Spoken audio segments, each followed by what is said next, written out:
Hello, everybody. Welcome to episode 10 of Trojan Talk. I'm Jeff Christenberry with, again, Zach Tarenko and Cole Purvis. Good morning, everybody. How you doing? Good morning. Excellent, excellent. It's Spirit Day here, Maroon and Gold Day at Thornton Academy. We got maroon and gold, and we have gray. I forgot to wear my maroon and gold today. Forgot maroon and gold. Well, I think you wear maroon and gold enough, Yep. on non-Spirit days. But Yep. It's homecoming coming up. We'll definitely talk about homecoming a little bit. Coming up, let's start off. Our focus this week is on the golf team. For a lot of reasons. One, they're having a great season, and secondly is their season's almost over because it's the earliest season because of field conditions on the course. They can't play in the snow, obviously. So yesterday on Wednesday, golf wins the SMAA championship. I think they scored like 201 or 202 at Cape Arundel Golf Course, which is a very nice golf course. Former President George W. Bush plays there quite a bit as well. And I think TA already had a bye into the state championship because they won their division, but they still went out and won it anyway. Cole, talking to the guys, like, what was that experience like? And obviously getting any kind of title is always a big deal. Yeah, it's definitely a big deal, and it's interesting to see how they do on 18 holes compared to 9, because every day at practice and the matches so far they've only played 9, and now getting later into the season they have to play 18. And I know Natanis is a tough course. That's what they've all been saying. It's very different, but they've just had a great season and a great team. Yeah, and I heard some of the boys talking about some of the scores of the other players, and some guys were in like the 140s at that. Because again, you don't play 18; it's a whole different ball game because you may have a great 9, but it's great. None of our golfers were the medalists, the low medalists, but still they were pretty close. So now next is the state championship on Saturday. Thornton Academy has won the state championship. Gosh, I want to say 5 or 6 times over the past 20 years. Decent chance this year, I think. They were undefeated in the regular season. And Cole, what would it mean for? I mean, you being around the team, what would it mean for those guys to win a state championship, especially because most of these golfers weren't here a couple of years ago. Yeah, it'd mean a lot, and it'd be cool to see all the hard work they put in pay off, because they're so competitive every day in practice, and there's a lot of great players on that team, so they really push each other. And I mean, anything can happen in golf because you can have a good day, a bad day. Really, anything can happen. So I think they have a great chance. And some of these guys have played at Natanis before, and they did go as a team, I think, a couple weeks ago to practice. But who better to talk to about the varsity golf team than a member of the varsity golf team? So we're going to bring in now, interviewed yesterday, Braden Camire, who's a member of the golf team. Let's talk to Braden. All right, we're here with Braden Camire to talk a little bit about golf. How are you doing today? Good. So first, just talk to me about this year. You guys have had a great season, obviously. Golf, you guys have a lot of new kids coming in and out, but what would you say has kind of been the strength of the team so far this year?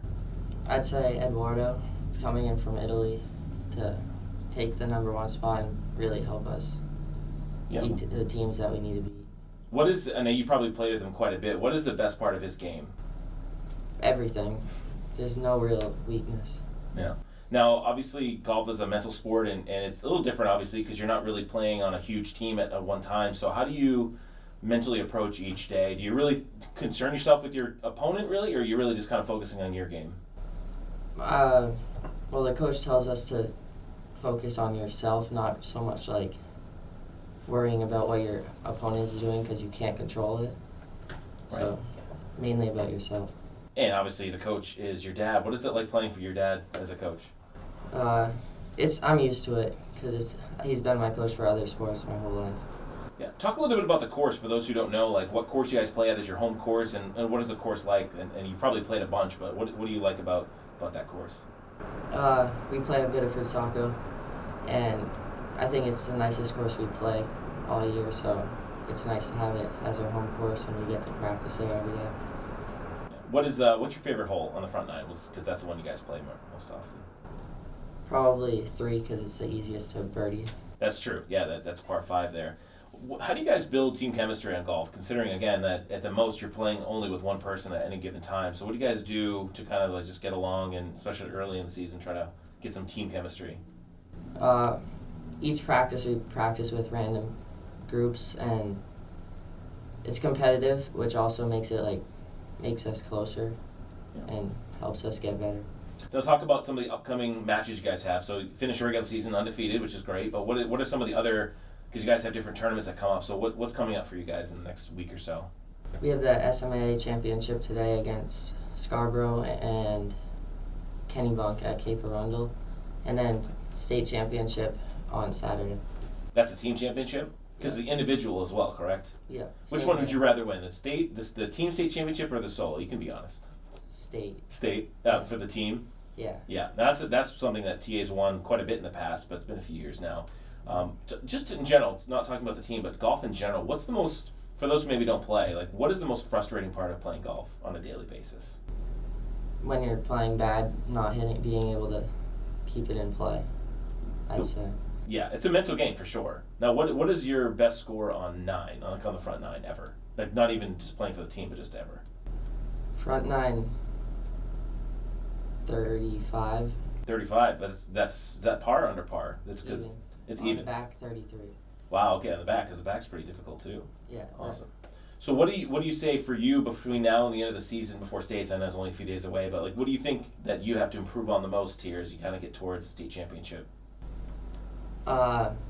We just have to not blow up on holes, because one hole can ruin your round. So some people need to just relax, I guess. And yeah. Now for those who aren't familiar, how do the matches work? Is it match play? Is it just total strokes? Like how does that work? it's match play and stroke play. Each is a point, so you can win 2 points total, and then overall team score, taking the best 5 will also be a point to add up to 13.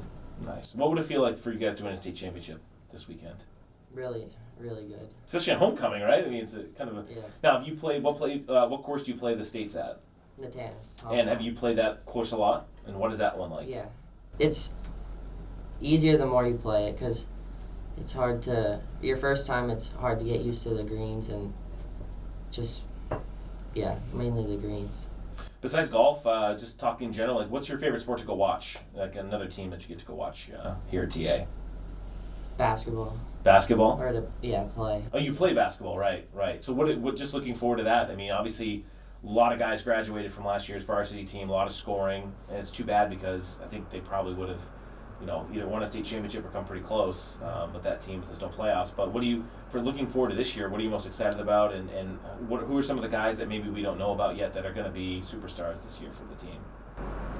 I don't think there'll be like a Peyton this year, but I think overall we'll be solid. And then I'm excited for hopefully having fans back.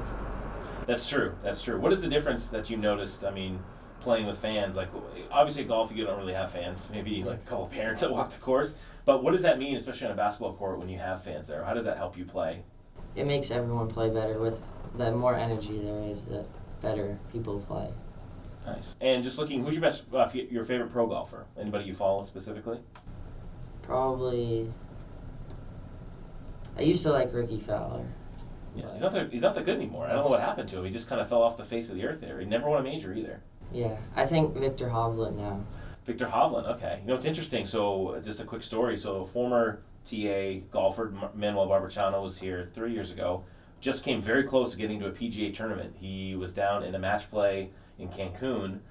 He won like the semifinals, and then he went to the finals. There were 16 golfers, and if he won, then he gets to play at the Cancun's Mayakoba, I think is the name of it. And Victor Hovland actually won that tournament last year. Justin Thomas played and everything. Fortunately, he lost in the round of 16, but he's only 17 years old, so keep an ear out for Manuel Barberchano. He dominated when he was here, even though he's from Merida, Mexico, and here was freezing for him, so he wasn't used to that weather. But any last thoughts on the season? Like how, coming back from COVID last year, where the seasons were kind of really messed up. What has it just been like getting back out there and playing golf this year?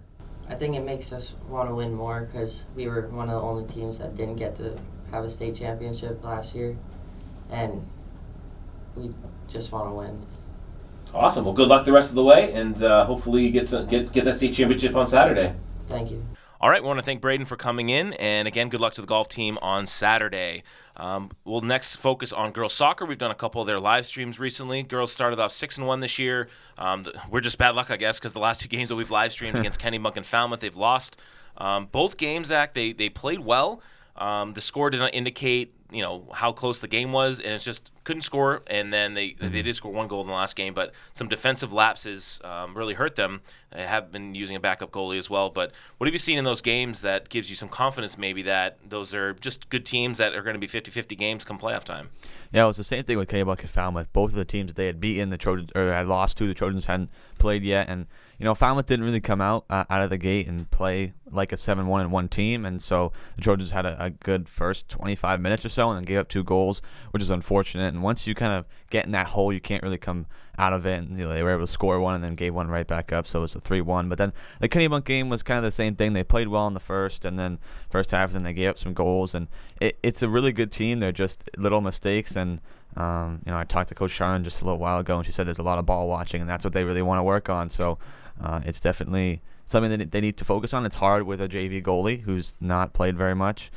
So hopefully some of their goalies can come back. I know that Ava Lomax, who's their starter, is very good. So hopefully they can get some girls back, but playoffs are coming around. So 7-3 is not a bad place to be, but you want to kind of keep it at that level before the playoffs start. Yeah, I think the interesting thing is the difference in the records. So we looked at Falmouth, and it was like Falmouth was about the same record as TA, whereas Kennebunk was, I think they were like 2-6 or something, but they had played pretty much all the best teams. Yep. What player for TA has kind of stood out to you as a positive that maybe, again, this team really didn't play much last year for TA that in the 2 performances that you've been impressed with?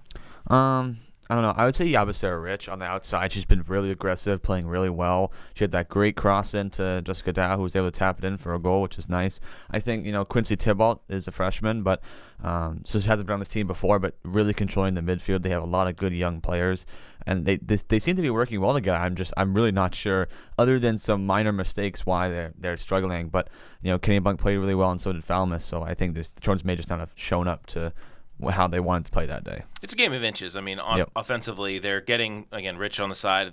They're in Dow. They're getting chances. They're just not putting them away. And defensively, I think a little bit of ball watching is a perfect way to describe it. Just because it's really just that last pass that they're like. There was one the other night where it was kind of a slow cross across the face of the goal, and a TA player just was a little too late to react, and it was a tap in for them. So hopefully, girls soccer, pulls it back together here as we get towards the playoffs. We do have another live stream coming up next week as well. We have one more either next week or the week after for girls soccer, and also some boys soccer. We'll talk about streaming later, but this week. Okay, field hockey last night. Stick It to Cancer. Okay, so they do their fundraiser. They played Bon Eagle last night. It's just a great night. I mean, they wear their pink shirts before the game. There's a decent fan section there as well. And Cole, what is it? Beyond just the field hockey one, we do these nights sometimes. Girls basketball does this as well. And what is it like to be part of the student body and be part of these games, especially for teams that, frankly, don't usually get a ton of fans, but on these nights they seem to just get more fans than normal? Yeah, I wasn't at the game last night, but it is definitely fun to go to those girls basketball games and field hockey. Like the Hoops for Hope game is always really fun, and they get a great showing.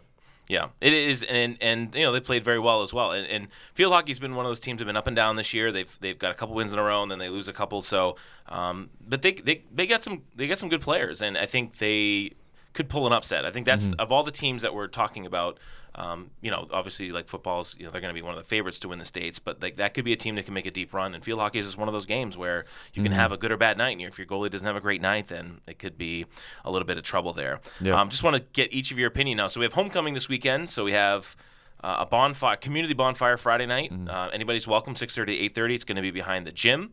In that area instead of like back on the Eastern Trail. And then we also have boys soccer Friday afternoon. We'll do a live stream for that. If their homecoming game.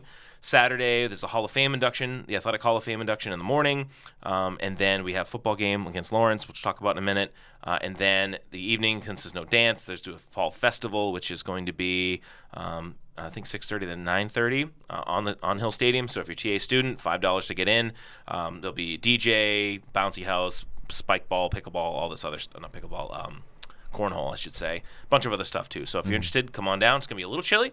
The temperature, I think the high for Saturday is like 57. Ooh, okay, geez. That's during the day. Okay, so bring a sweatshirt. No formal dresses unless you're unless you're really into it.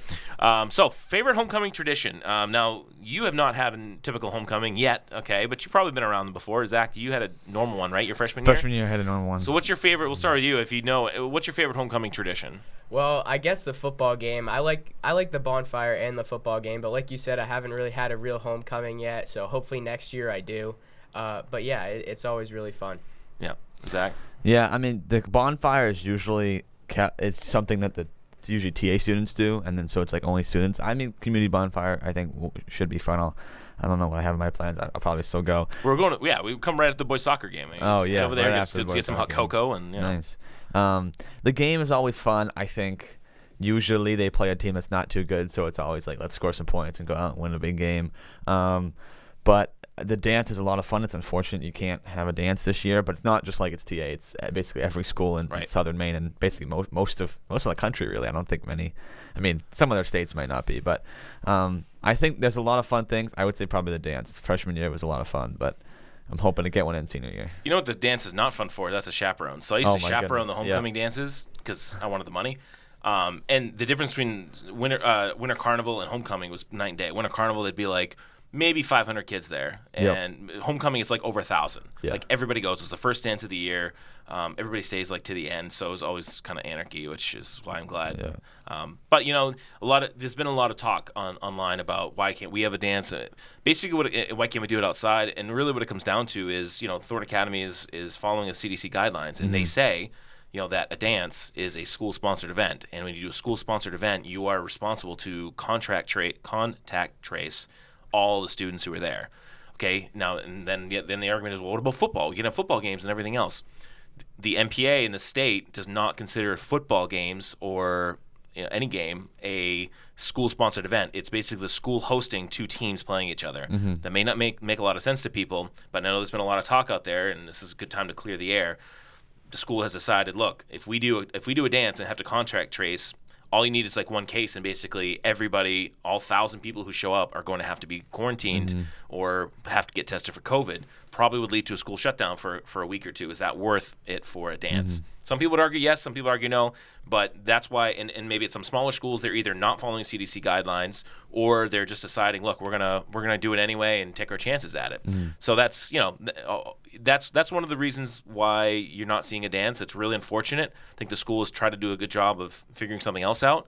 Again, it's interesting the way things shook out. Like if you would have had a regular dance on Saturday night when it's going to be 45 degrees probably by 8 o'clock at night, how many people would have gone anyway? I get it, but that's where we are. So we're following CDC guidelines, and that's unfortunately what the CDC says, and we're going to follow what they say. Anyway, just want to get that out there. My favorite homecoming tradition is usually the rally. We'll have a rally later today in the stadium, 2 o'clock. It'll be interesting to see how many students show up, because I don't know if it's mandatory if you have like an off block or anything like you. But should be interesting to see what kind of things they come up with. That's usually really fun because all the teams do dances and stuff. I don't know if that's happening this year, but we'll try something. All right, TA football update. Last week, the big showdown against Bonnie Eagle. Interesting game. So TA goes up 28-0 in the first half. Looks like it's going to be a super blowout. And then Bonnie Eagle crawls back, and they get within 14. They score a late touchdown in the first half, gave them some momentum. Then they scored again in the second half to make it 20-14. TA comes back and gets the win 35-14. I was on the sideline. Definitely a few nervy moments there when they scored up to 14. TA just...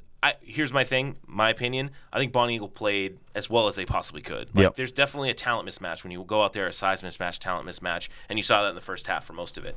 Bonnie Eagle did not turn the ball over, didn't have too many penalties. TA had some penalties.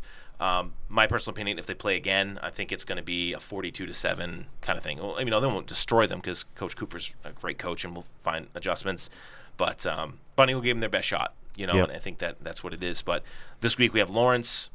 On paper, not a great game, but what are you looking for? Maybe some players who can get some other playing time this week and get ready for playoffs, because we're just a few weeks away from the playoffs now. Yeah, you still have Edward Little and Scarborough after Oxford Hill, so there's still some chances for JV players to get in. But once we get playoff time, even with bad teams, you'll probably see Coach Keys will keep the starters in most of the game, just because you don't really want to make too many mistakes. So a game like Lawrence and a homecoming game, it's one of those games where everybody wants to get in because it's a homecoming game, and a lot of people are going to be there. I think that the JV players will probably be in by halftime. I don't think they've been able to scout Lawrence even that much, because it's just not a team that we play very often. So it'll definitely be a fun game for a TA fan, not for a Lawrence fan. No, I don't think so. And Cole, just let's talk about Isaiah Jones for a minute. Didn't play the first couple weeks.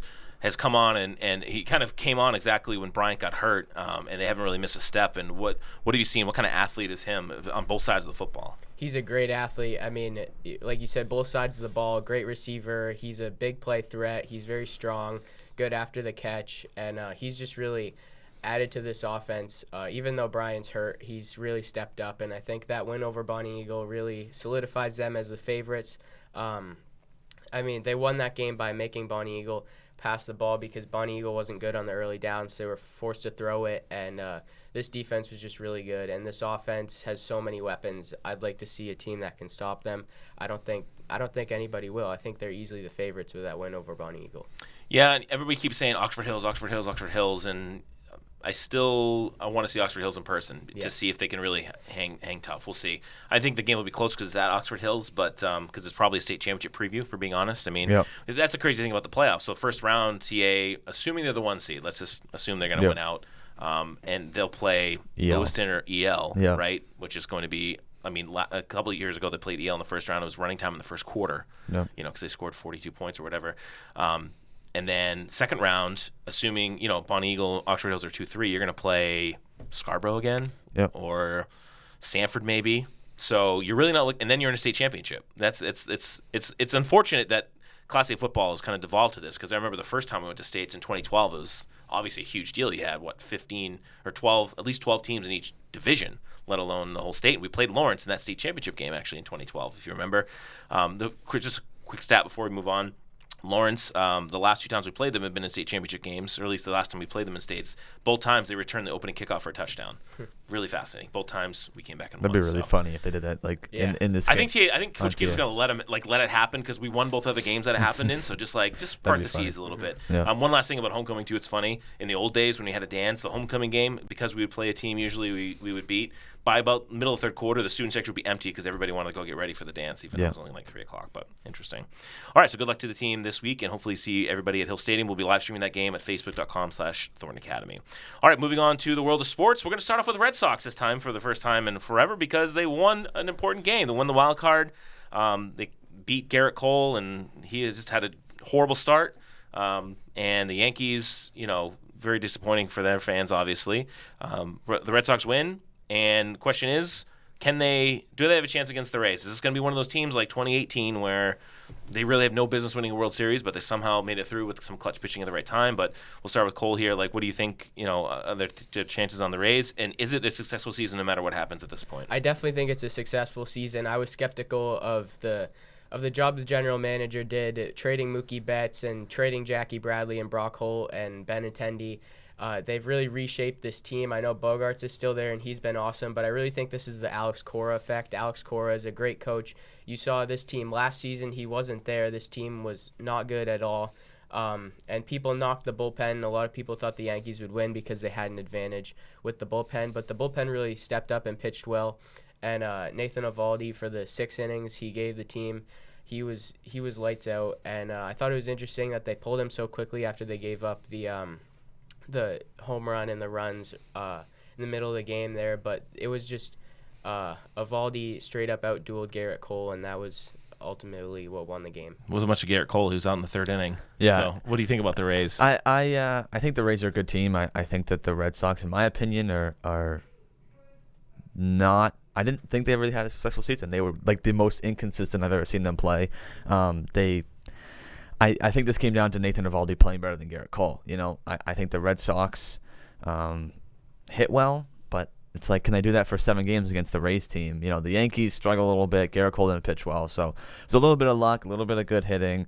I think it was really funny that J.D. Martinez couldn't play in that game because he was tripped over second base, running out to his position in the outfield, tripped over second base and rolled his ankle. But it was fun as a Red Sox fan to see them, get some home runs and everyone's getting involved. Schwarber's getting home runs, not just the usual guys. And so I'm excited to see the series, but I think the Rays will win. Yeah, it's typical baseball. They have these stupid superstitions, and with already a bum ankle, he tries to run over second base because that's what he does probably every time he goes out to outfield, and he hurts himself. Typical. I think the Sox find a way to win. The season didn't make any sense. They should have been probably under 500 considering the roster they put together. Yep. Somehow they won games, enough games have been in, and I think they'll somehow beat the Rays. I don't know how, but I think they will. Mm-hmm. All right, talk a little Patriots here. So I'll just do a quick recap. I went to the game on Sunday against Tampa. Got home at 3:30 in the morning. Great atmosphere. I think the fans treated it perfectly. We cheered for Tom a lot before the game. The video they showed was cool, but they didn't really make a big deal of it. Like, they didn't turn the lights down. They didn't announce that this video was starting. Reading reports after, it sounds like Bill didn't want to do that, and Tom didn't want that to happen either. So they just showed the video. So it's like, look, as much as we wanted as fans, they're the ones who were involved. Yeah. And then the Patriots play pretty well as they can. The rain was worse than it probably looked on TV for stretches, especially at the end of the game. It was pouring. And then obviously the decision to go for it or to kick the field goal, I think they should have gone for it at that point. But whatever, Bill, I think it looked a lot better on Bill because he almost made the kick. If he would have been short by 5 yards, then I think the outcry would have been crazy over the last few days. Yeah. But it's good to see Tom, and I think for the Patriots, even though they lost and they're 1-3 and their season's basically dead on arrival, I think it's good to turn the page. Now it's like, all right, we've done the Tom game. He can go do his Tampa thing, probably win another Super Bowl this year, and then we can move on to the next.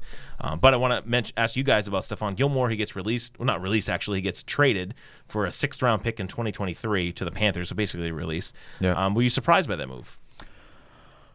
Yes, because he was coming back from injury. I think he would have been able to play by week 7, week 8. It would have been. He's still a good cornerback. I'm assuming Belichick is skeptical about how well he's going to play, then that's why he traded him away. It's frustrating. Like, hey, the Red Sox win, yay! New England sports. Mac Jones almost beat Brady, and then let's Belichick. Let me take the spotlight and give away our Pro Bowl cornerback. So it's unfortunate, but on that Tampa Bay game, I was happy how they played, and I told you were like, Zach, they're gonna blow them out. Tampa's gonna win, and I told you it's gonna be close. I think the weather had a factor in it. Let's just say that. Yeah. Say that. And obviously a lot of it had to do with the contract too. And do you think they should have found a way to pay Gilmore? They couldn't. They had like $60,000 in cap space before yesterday. But should they have, instead of spending money, the $200 million or whatever they spent on their offseason acquisition, some of which haven't played that well, should they have paid Gilmore instead? I really don't understand why they gave him up for so little. But if you look at Belichick's history, he's had a lot of good cornerbacks. He had Revis, Aqib Talib, and now Stephon Gilmore, and he doesn't want to pay him. And I think cornerback is one of those positions where you're good for 2 years. Like, your prime doesn't last very long, and I just don't think he wanted to pay them, but I'm really not sure why he couldn't get more than a 6th-round pick from Carolina.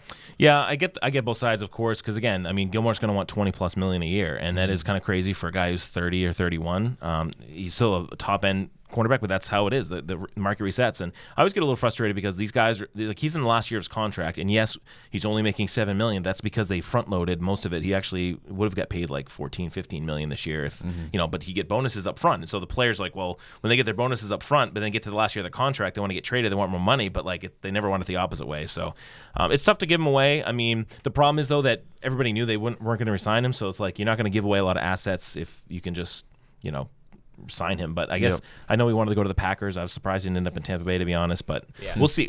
I think a lot of it's going to see like what deal he signed with Carolina. Like, if he signs this massive long-term deal, you're like, all right, good for you, good luck. But if he plays like the rest of this year under a $5 million whatever that he would have played for the Patriots, then it makes you think quite a bit there. So we'll see how it goes. Patriots have the lowly who are they playing this week? Texans with was it like, I forget his name, it's like Males or something? Yeah, I follow football. I couldn't name 5 players on the Texans.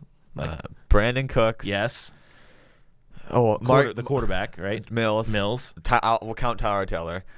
Yeah. I guess. Laramie Tunsil. And then Mark Ingram. David Johnson and Mark Ingram. There we go. We got 6. All right. Yeah. Philip Lindsay. So you're skill guys. They have all the scrub. Can you name a defensive player?